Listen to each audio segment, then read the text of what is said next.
देखो, जब गीदड़ की मौत आती है तो वो शहर की तरफ ही भागा करता है, और जस्टिंडर सिंह ट्रूडो के साथ तो ये प्रोमिनेंटली दिखाई देता है। जस्ट कुछ ही दिन पहले इन्होंने खालिस्तानी मुद्दा दोबारा जोरों शोरों से उठाया, और फिर भारत सरकार ने कनाडा से 6 डिप्लोमेट्स को चलता किया।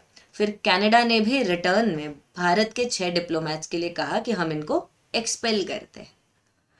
अब Justin Trudeau is seen as wanting for support, क्योंकि अब इनको पता है भारत की तरफ से और भारत के लोग तरफ से दोबारा इनके ऊपर अटैक्स होंगे, रिएक्शंस आएंगे। तो ये जाते हैं यूके के प्राइम मिनिस्टर के पास, उनसे सपोर्ट मांगते हैं कि यूके इस मुद्दे पर कुछ बोले। भाई साहब, यूके का कुछ काम ही नहीं है, यूके क्यों बोलेगा? तब भी क्योंकि लेफ्टिस्ट लेफ्टिस्ट हमेशा भाई भाई होता है पॉलिटिक्स में।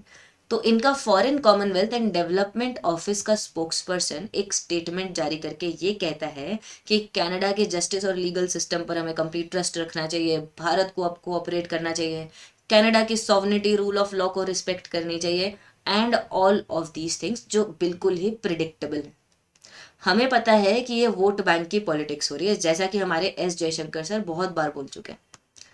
बिकॉज कनाडा की जस्टिन ट्रूडो की कोलिशन गवर्नमेंट में से जस्ट कुछ ही महीने पहले इनका जो कोलिशन पार्टनर था, NDP party, NDP Khalistani party, which was led by Jagmeet Singh, इसने इनकी कोलिशन की सरकार से विड्रॉ कर लिया था। अब अगले साल इलेक्शंस आ रहे हैं, ट्रूडो को खालिस्तानियों को सपोर्ट चाहिए, और 37% जनता का सपोर्ट चाहिए जो कनाडा में है। बिकॉज 37% कनाडा की जनता इंडियन इमिग्रेंट्स हैं, जिसमें ज़्यादातर सिख्स हैं और इनमें से कुछ कुछ खालिस्तानी हैं।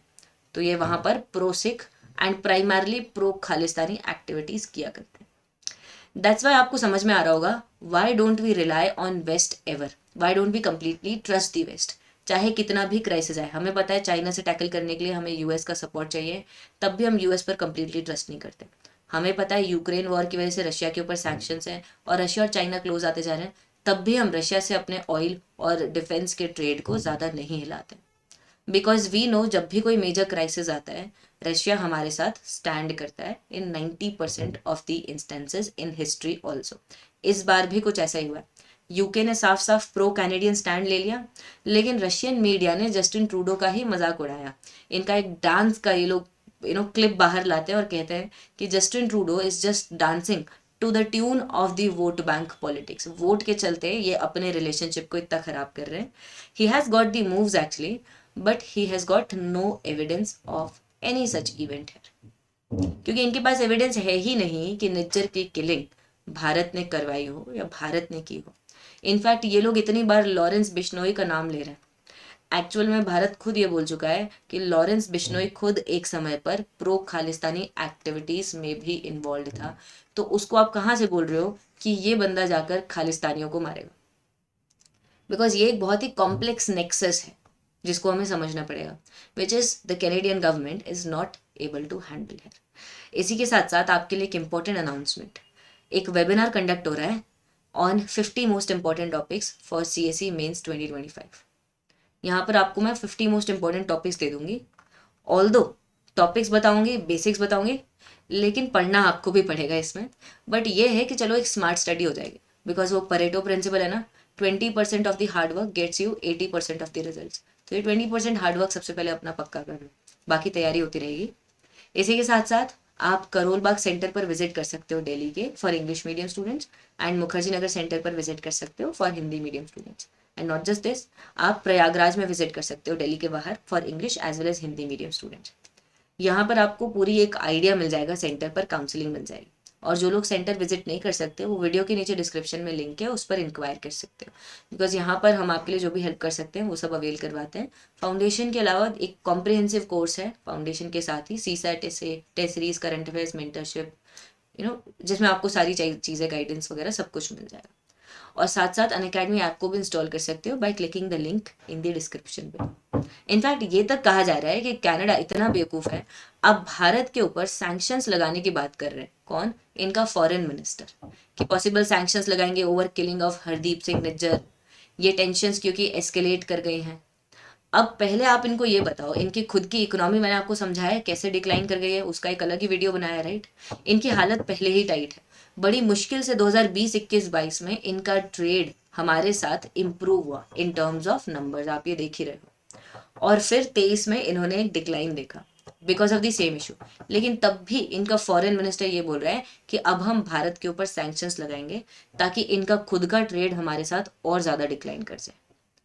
अगर आप ओवरऑल कैनेडियन एक्सपोर्ट्स को देखो, जितने भी ये आइटम्स इंडिया को एक्सपोर्ट करते हैं प्राइमरली इनके कमोडिटी प्रोडक्ट्स है। ऐसा नहीं है कोई हाई एंड टेक्नोलॉजी हमें प्रोवाइड कर रहे हैं जो हमें होल्ड कर देंगे रैंसम पर, राइट। चाइना तो चलो हमें मेडिसिन में एपीआई प्रोवाइड करता है, चाइना तो चलो स्मार्टफोन्स बहुत सारे चाइना से आते थे, हाई टेक टेक्नोलॉजीज में भी चाइना लीडर है। तो चलो एक बार अगर चाइना बोलता है कि हम ये चीज़ें भारत को नहीं देंगे तो हम सोचेंगे थोड़ा कि चलो।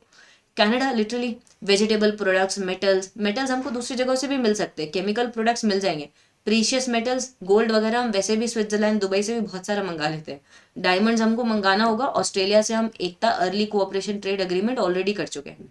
मशीन्स हमको मंगानी होगी, बहुत सारी कंट्रीज है मशीन सप्लाई करने वाली।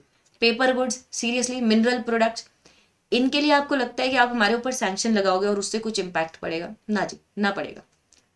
हाँ, ये जरूर हो सकता है कि भारत के टेक्सटाइल एक्सपोर्ट्स पर कुछ इम्पैक्ट हो, या फिर भारत जो आपके प्रीशियस मेटल्स को बाहर से मंगाकर रिफाइन करता है, कट पॉलिश करके भेजता है, उस पर कुछ इम्पैक्ट हो।